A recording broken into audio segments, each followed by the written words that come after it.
Tap in to win. The prize is within.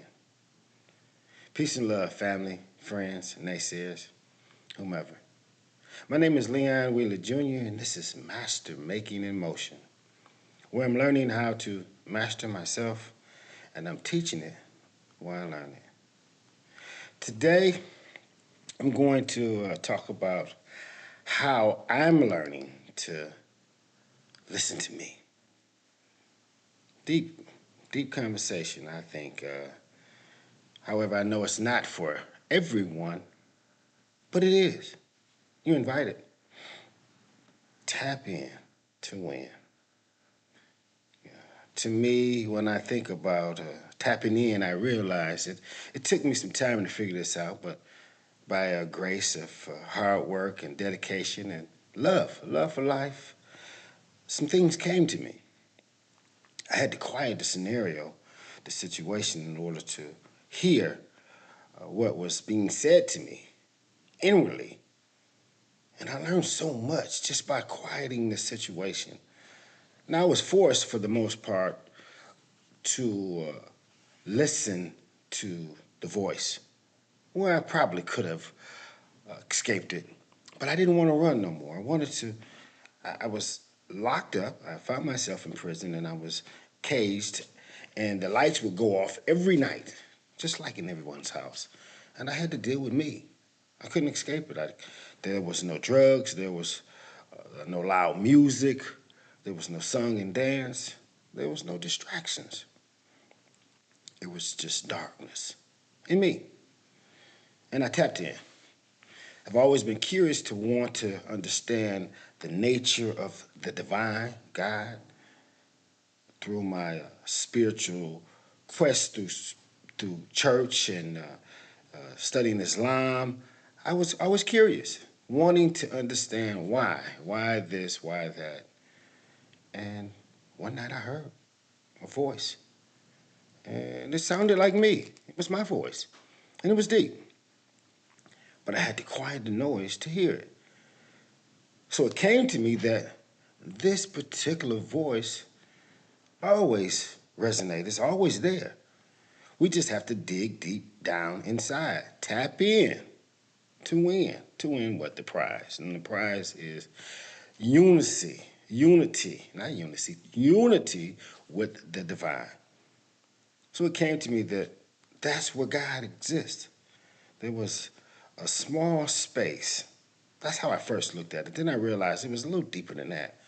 But I thought it was a small space that existed inside of me. A certain point of stillness, quiet, glory, glow. Man, divine divinity in itself. So I was saying, well, that was where God exists. Then I said, well, God is a little bigger than that. He's everywhere. He's on the outside and the inside. He's in everything simultaneously as everything. So that's what, my mind went to venturing and things crossed my mind, and this is some of the processing I was doing. Then it came to me that he was in the cells, in all of my cells, and the molecules, and the neurons, and the electrons, and the protons, and I don't know nothing about that science stuff, but God was everywhere. And in that still voice, he or she was speaking to me, giving me all the answers that I needed to know, guiding me. But I couldn't hear it with the volume all the way up. I couldn't hear what was said to me because I had the music playing so loud on the outside. And all of the distractions was going on that I couldn't hear that still voice, that still soft, divine voice inside of me telling me what I need to know. So it came to me, everything that I need to know is actually within.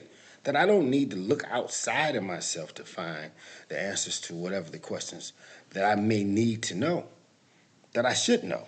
That's important to me in my particular growth, my particular soul's journey, my sojourn on earth. So I had to tap in. And that's what I do now. I tap in on a regular basis. Actually, to be honest, I can't stop tapping in. I'm in tune with this voice. However, because of the programming, and a lot of what I talk about all the time is programming because that's what has that's what got us in loop. That's what most of our problems, if not all of our problems, occur because of past detrimental data that we've taken in, and it was purposely done.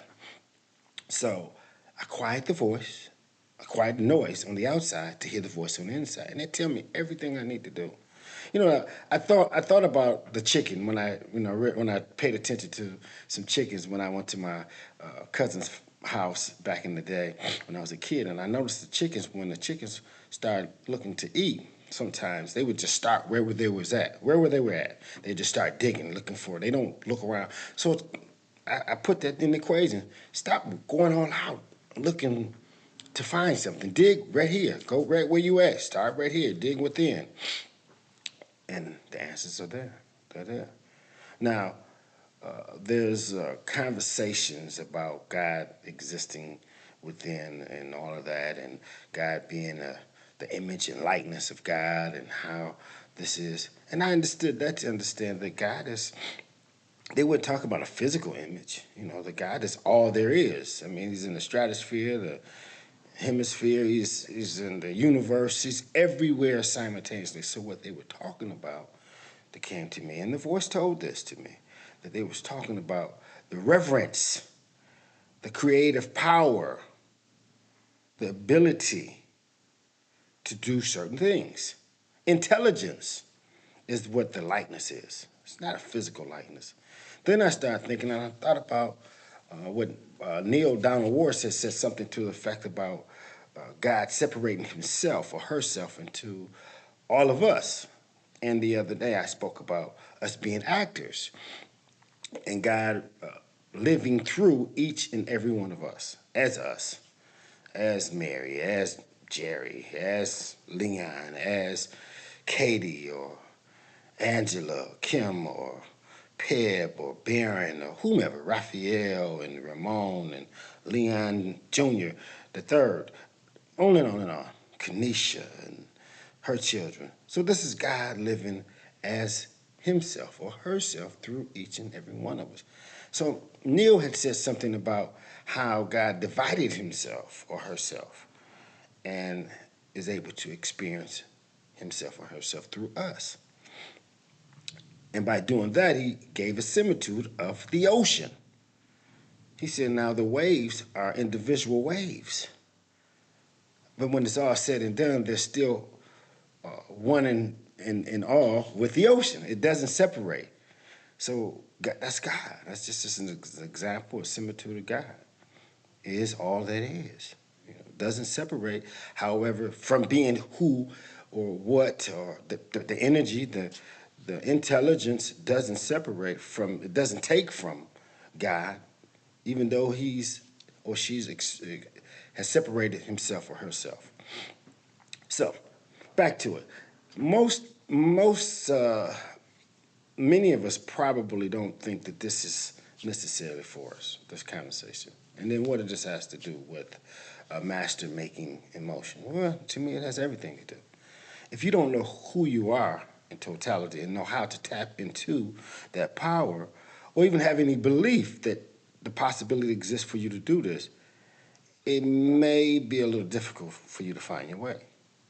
Because we find ourselves reflecting back into scriptures and things that's been said that's, thousands and thousands of years old, sometimes 100 years, weeks, months, as if God doesn't exist today. So to me, my experience, my understanding is to tap into the God that exists today, that resonates inside of me, and listen to that voice and listen to that guidance. And there, to me, true power is found. True power is found. I feel so good about what I believe. However, because of the conditioning, I've vacillated many, many times. Because the world, for the most part, bombards us with this information and it challenges us. And you try to fit in. And fitting in it dims you. It takes from your possibility to be the best that you can possibly be. If something is pulling on who you truly are, and you find yourself vacillating, going back and forth with that, then you're not actually experiencing yourself at the fullest. So for me, I'm on a quest, and the quest is to tap in, to learn to listen to me. Now that voice that I'm calling God, it doesn't separate. Like I said, God is all there is, but that voice, that sound, is my voice. I don't hear the voice of a stranger inside of me dictating and telling me what to do. It's just like when you read a book. When you read uh, one of my books, for example, if you read King or if you read Code and Ethics, when you read silently, when you're reading the books, the words, and you're reading in your mind, you hear your voice. And that's how God communicates with us. When he communicates with words through us, that's how it's in your voice. So I'm learning to listen to that voice and trust it. And I derive power from that.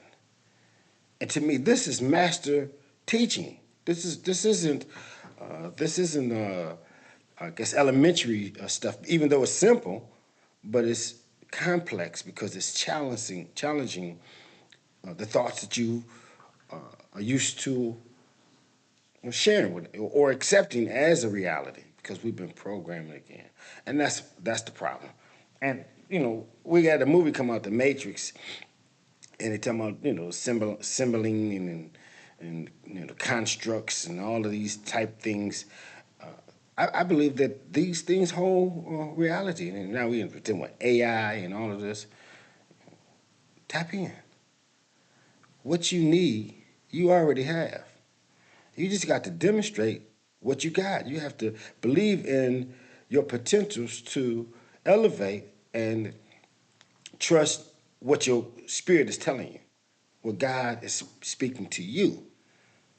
And this happens every single day, all day, anytime you need it. It's right there, as they would say, a phone call away. It's just right there. You just have to tap in. And it's not that easy because of the distortion, because of the volume, because of the loud noise that's all over the place. You just got to learn how to cut it down. That's where meditation come in. That's where prayer come in. That's what it is. And trust in yourself. I trust me. And I'll never, ever, ever abandon that. Again, that's my pledge to myself. And every time I've ever needed some information, it always came to me. When you meet somebody, you know the reality of who you're dealing with, the state of the relationship, how it's going to manifest. People show you who they are, tell you who they are all the time, and plus that voice will tell you exactly. But every time I went against it, I found myself suffering in some form or fashion. And I did that because, again, the volume was loud and the distortion and questioning who I am and, wanting to combat or fight against that which I know is right. That's over. I mean, on every front. I have to do this because I'm mastering me. And I can't master me pussyfooting or, tiptoeing around what I have to do. I have to put in the work. And I have to listen to the voice inside of me. I have to tap in to win. And I'm all in. I'm tapping in to win the prize that's within. And I suggest that you do the same. You know. And if this is something that resonates with you, I suggest that you tap in on the outside. Tap in with your brother because we are one. And I said this may not be for everybody, but it is. That's just the choice that you have to make. What I'm talking about is master making in motion. I'm talking about me becoming a master in me. And I'm inviting you on the vision and on the mission for you to grow, for us to grow and glow in God's grace and goodness together. So if this is for you, you're welcome. I suggest you get on board. Peace and love. Be.